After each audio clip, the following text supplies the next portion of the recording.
పశ్చిమాసియా యుద్ధానికి తెరపడింది. ఇజ్రాయెల్, ఇరాన్ల మధ్య 12 రోజులుగా కొనసాగుతున్న ఉద్రిక్తతలకు బ్రేక్ పడింది.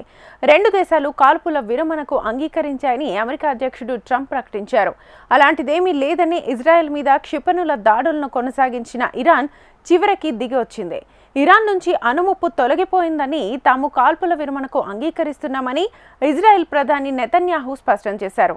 కాగా ఉద్రిక్తతల నేపథ్యంలో ఇరాన్, ఇజ్రాయెల్ దేశాలు ఒకేసారి తన దగ్గరకు వచ్చాయంటూ ఎప్పటిలాగే క్రెడిట్ కొట్టేసేందుకు తాపత్రయపడ్డారు ట్రంప్.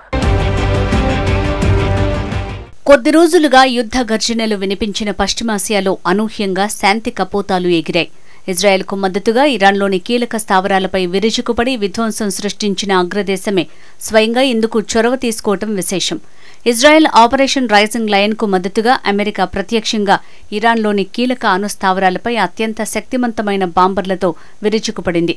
ఈ దాడుల తర్వాతే ఇరు దేశాలతో శాంతి చర్చలు జరపాలని ట్రంప్ నిర్ణయించారు. ఇరాన్ అధికారులకు ఫోన్ చేయండి, మనం శాంతిని నెలకొల్పబోతున్నాం అని ట్రంప్ తన యంత్రాంగంతో చెప్పారు. నెతన్యాహుతో ట్రంప్ స్వయంగా ఫోన్లో మాట్లాడగా టెహరాన్ అధికారులతో ఉపాధ్యక్షుడు జేడీ వాన్సన్, అమెరికా విదేశాంగ మంత్రి మార్క్ రూబియో, అగ్రరాజ్య ప్రత్యేక రాయబారి స్టీవ్ విట్కోఫ్ ప్రత్యక్షంగా, పరోక్షంగా చర్చలు జరిపినట్లు వైట్ హౌస్ అధికారులు తెలిపారు. ఆ తర్వాత ఇజ్రాయెల్, ఇరాన్ 12 రోజులుగా కొనసాగుతున్న యుద్ధానికి ముగింపు పడిందని అమెరికా అధ్యక్షుడు డొనాల్డ్ ట్రంప్ ప్రకటించారు. ఇందుకు అంగీకరించిన రెండు దేశాలకు అభినందనలు కూడా తెలిపారు. ఇకపై అంతా అనుకున్నట్టే జరుగుతుందని భావిస్తున్నా, జరుగుతుంది కూడా.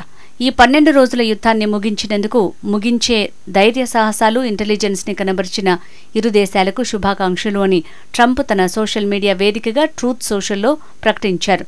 కాల్పుల విరమణ దశలవారీగా జరుగుతుందని ట్రంప్ చెప్పారు.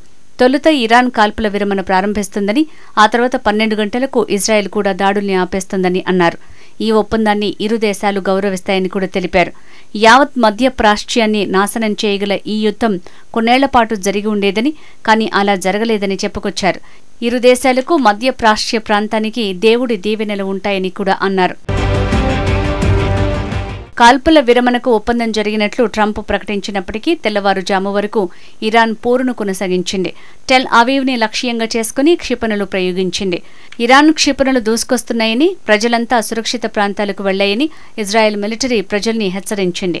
జెరూసలేం, బీర్ షెబా ప్రాంతాల్లో దాడులు జరిగినట్లు తెలుస్తోంది. ఈ దాడుల కారణంగా బీర్ షెబాలోని ఓ భవనం తీవ్రంగా దెబ్బతింది. అందులోని 4 మృతి చెందగా పలువురు గాయపడ్డారు. కాగా వారిలో కొందరి పరిస్థితి విషమంగా ఉన్నట్లు స్థానిక కథనాలు వెల్లడించాయి. ఇరాన్ 6 క్షిపణులను ప్రయోగించినట్లు ఐడిఎఫ్ వెల్లడించింది. ఇరు దేశాల మధ్య కాల్పుల విరమణ జరిగిందంటూ ట్రంప్ ప్రకటన చేయడంపై ఇరాన్ సుప్రీం నేత అయతుల్లా ఖమేనీ ఆగ్రహం వ్యక్తం చేశారు. ట్రంప్ తప్పుడు ప్రకటన చేశారంటూ ఆరోపించారు. పెరుగుతున్న ప్రాంతీయ ఉద్రిక్తతల మధ్య కాల్పుల విరమణ సూచనను తిరస్కరిస్తూ ఇరాన్ ఎప్పటికీ లొంగిపోయే దేశం కాదని ఖమేనీ కార్యాలయం స్పష్టం చేసింది.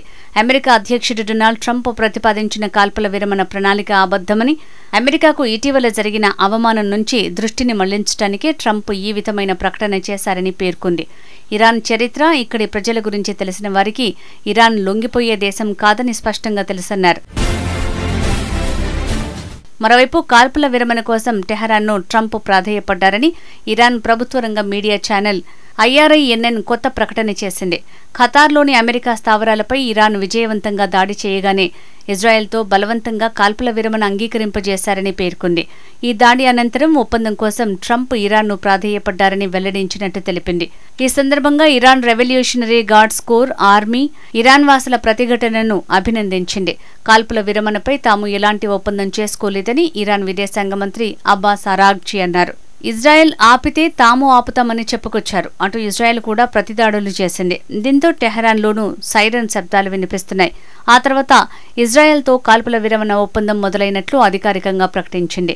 ఇజ్రాయెల్ దురాక్రమణకు వ్యతిరేకంగా తమ సాయుధ దళాలు చివరి వరకు శక్తివంతమైన పోరాటం కొనసాగించాయని చెప్తూ కాల్పుల విరమణకు సిద్ధమైన సంకేతాలిచ్చారు.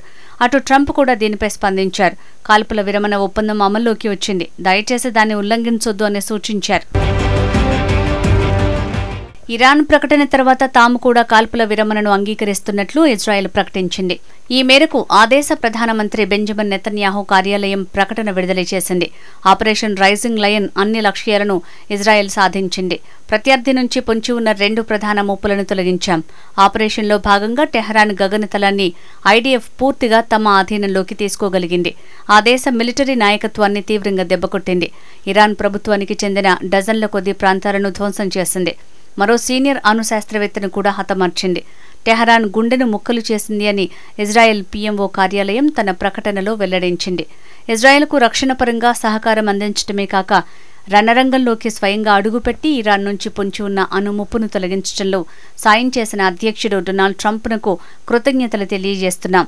లక్ష్యాలు నెరవేరటంతో పాటు ట్రంప్ చేసిన సమన్వయంతో ద్వైపాక్షిక కాల్పుల విరమణ ఒప్పందం ప్రతిపాదనను మేం పూర్తిగా అంగీకరిస్తున్నాం అని నెతన్యాహు ప్రభుత్వం వెల్లడించింది. అయితే ఈ ఒప్పందాన్ని ఉల్లంఘిస్తే ప్రతిచర్య మరింత తీవ్రంగా ఉంటుందని ఇరాన్ను హెచ్చరించింది. మరోవైపు మొత్తం వ్యవహారంలో ఎప్పటిలాగే క్రెడిట్ కొట్టేసేందుకు తాపత్రయపడ్డారు అమెరికా అధ్యక్షుడు. తన మధ్యవర్తిత్వంతోనే ఇరాన్ ఇజ్రాయెల్ల మధ్య కాల్పుల విరమణ జరగనుందని చెప్పుకోవటం మొదలుపెట్టారు ట్రంప్. ఈ ఒప్పందానికి సంబంధించి ఆయన ఓ పోస్టు పెట్టారు. ఉద్రిక్తతల నేపథ్యంలో ఇరాన్ ఇజ్రాయెల్ దేశాలు ఒకేసారి శాంతి అంటూ తన వద్దకు వచ్చాయని ట్రంప్ పేర్కొన్నారు. అక్కడ శాంతి అవసరం ఉందని తాను గుర్తించానన్నారు. ప్రపంచ దేశాల మధ్య ఎక్కడ ఉద్రిక్తతలు చోటు చేసుకున్నా తాను పరిష్కరిస్తానంటూ ట్రంప్ రంగంలోకి దిగటం పరిపాటైపోయింది. ఇటీవల భారత్ పాక్ల మధ్య ఉద్రిక్తతలు చెలరేగిన సంగతి తెలిసిందే. ఈ సంఘర్షణల నేపథ్యంలో ఇరు దేశాలు కాల్పుల విరమణకు తన దగ్గరికి వచ్చాయి.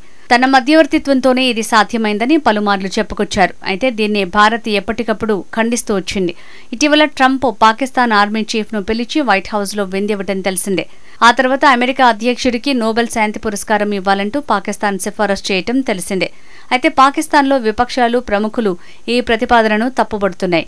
ట్రంప్ పాలస్తీనా, లెబనాన్, సిరియా, ఇరాన్లపై ఇజ్రాయెల్ చేసిన దాడులకు మద్దతునిచ్చారు. ఇది శాంతికి సంకేతం ఎలా అవుతుంది అని నిలదీస్తున్నారు.